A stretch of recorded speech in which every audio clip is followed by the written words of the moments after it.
Assalamualaikum warahmatullahi wabarakatuh. Halo teman-teman semuanya, kami dari kelompok 7 akan membawakan presentasi tentang kewibawaan dan tanggung jawab pendidikan bagian C dan D. Tak kenal maka tak sayang, maka izinkan saya memperkenalkan anggota kelompok saya. Yang pertama ada Afra Medina Najdi dengan NIM 2202649. Yang kedua ada Alvin Nayandra M dengan NIM 2205900. Yang ketiga ada Fatima Nurrahmah dengan NIM 2203192. Dan yang terakhir ada Medina Nurul Khotimah dengan NIM 2201725.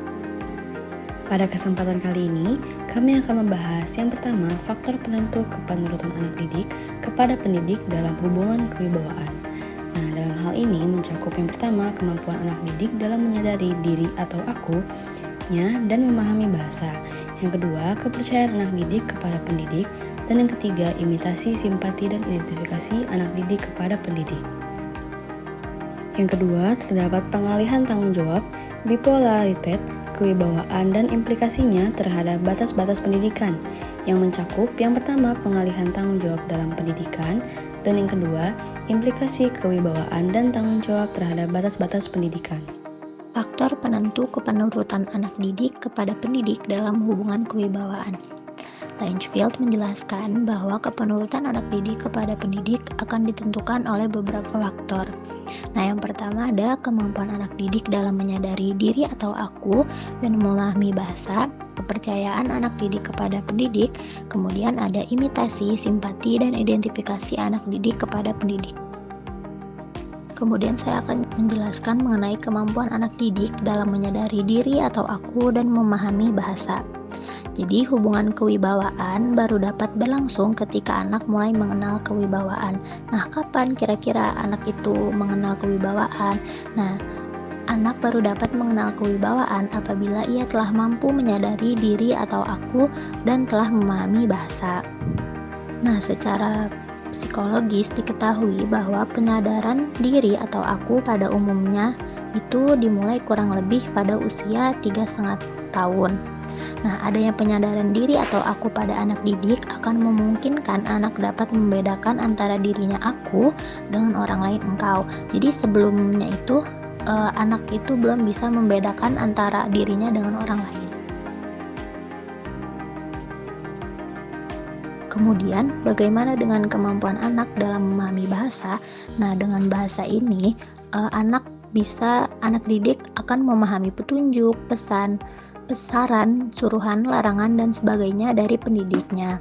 Nah, penguasaan bahasa juga akan menjembatani bertemunya pendidik dengan anak didik secara pribadi.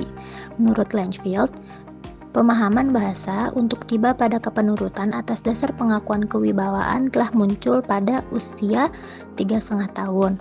Nah, pada usia 5 tahun itu mulai lebih jelas lagi. Kemudian, sedangkan pada usia pubertas, karena aku, si anak mempunyai peranan besar, maka sering terjadi krisis kewibawaan.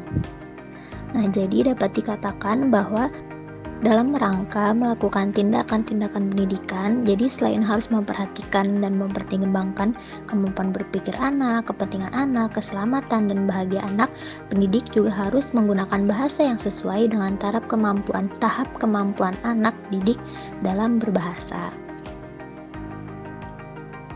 Selanjutnya yaitu kepercayaan anak didik kepada pendidik.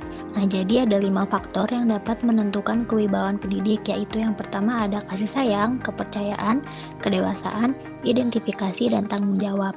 Nah, apabila dari kelima faktor ini telah terwujud dalam diri pribadi pendidiknya, menimbulkan pemahaman atau dirasakan adanya oleh anak didik, maka akan menimbulkan kepercayaan anak didik kepada pendidiknya.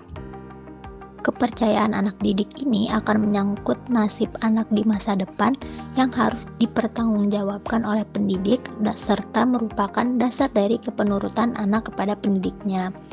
Nah, tetapi kepercayaan anak didik kepada pendidik itu mungkin akan hilang seandainya pendidik belum dewasa.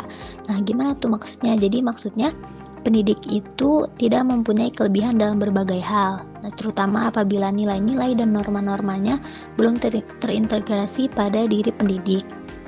Nah, ini dapat dilihat contohnya jika ada seorang guru yang tidak menguasai isi mata pelajaran yang diajarkan, kan itu akan membuat mungkin akan membuat kesalahan. Nah, dari situ muridnya akan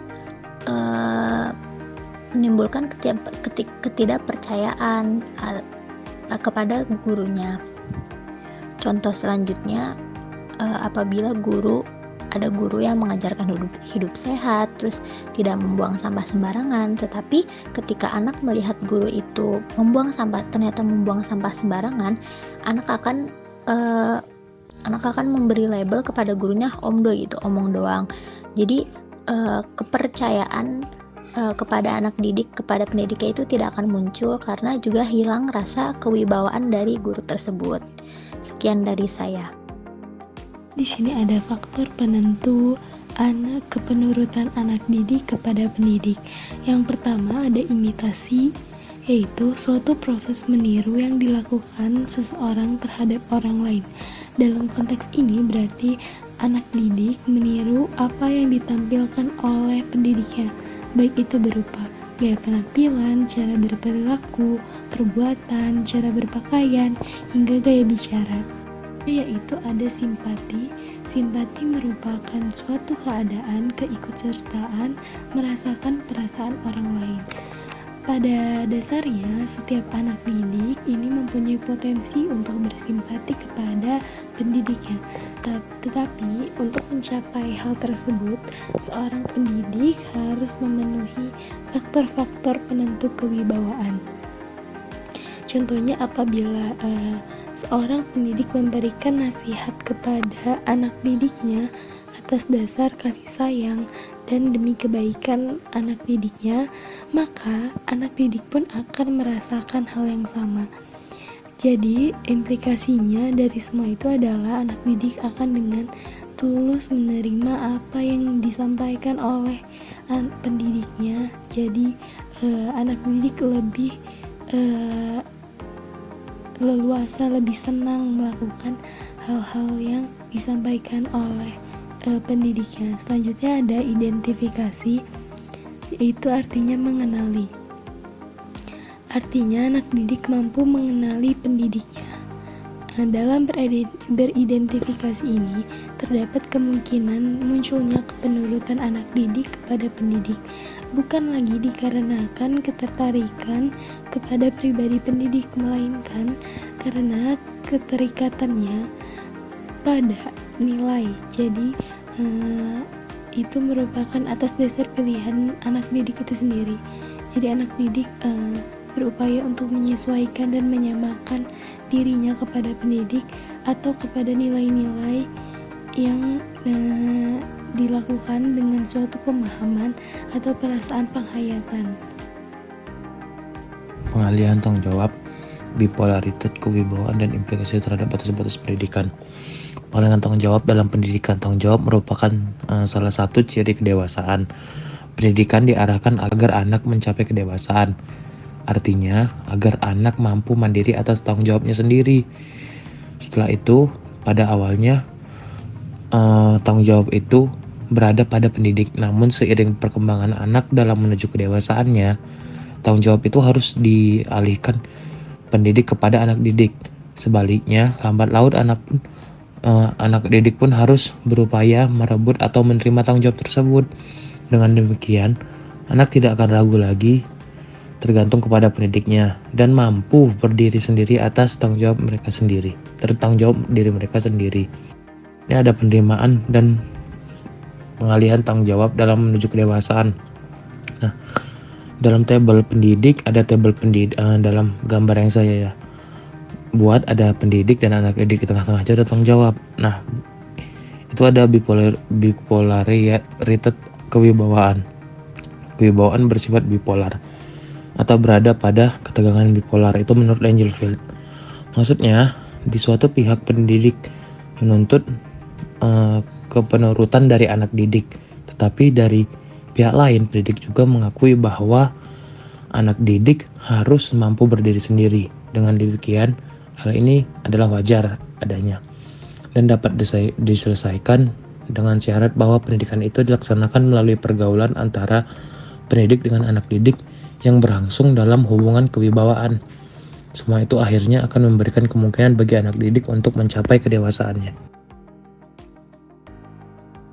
Selanjutnya, terdapat implikasi kewibawaan dan tanggung jawab terhadap batas-batas pendidikan. Nah, dua alasan mengapa kewibawaan itu harus ada di dalam pergaulan pendidikan.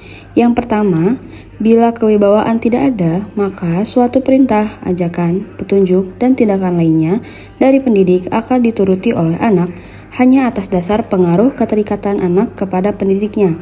Nah, karena hal itu, anak didik tidak akan pernah menjadi dewasa dan ia akan tetap tidak terdidik. Yang kedua, bila kewibawaan tidak ada, maka kepenurutan anak akan terjadi berkat pemahaman anak atas pengalamannya sendiri. Nah, jika demikian, berarti sang anak sudah mampu berdiri sendiri dan dapat dikatakan sudah dewasa. Hal tersebut bertentangan pada keadaan anak yang sebenarnya, yaitu seorang anak belum dewasa. Langefield pada tahun 1980 mengatakan adanya kewibawaan itu memungkinkan orang dewasa untuk memberikan bantuan kepada orang yang masih belum dewasa. Dan kewibawaan ialah isyarat mutlak atau conditio sine qua non untuk pendidikan. Nah, jadi ketika kedua orang anak melakukan pergaulan, itu tidak bisa disebut dengan pergaulan pendidikan karena kewibawaan dan tanggung jawab itu berada di kedua belah pihak karena sama-sama belum dewasa. Kewibawaan itu mulai muncul saat anak mulai mengenal bahasa atau 3,5 tahun dan berakhir pada anak sudah dewasa. Nah, jadi orang dewasa itu akan memberikan bantuan kepada anak yang belum dewasa untuk melakukan pergaulan pendidikan. Terima kasih telah menyimak dan jangan lupa membuat pertanyaan. Bye-bye.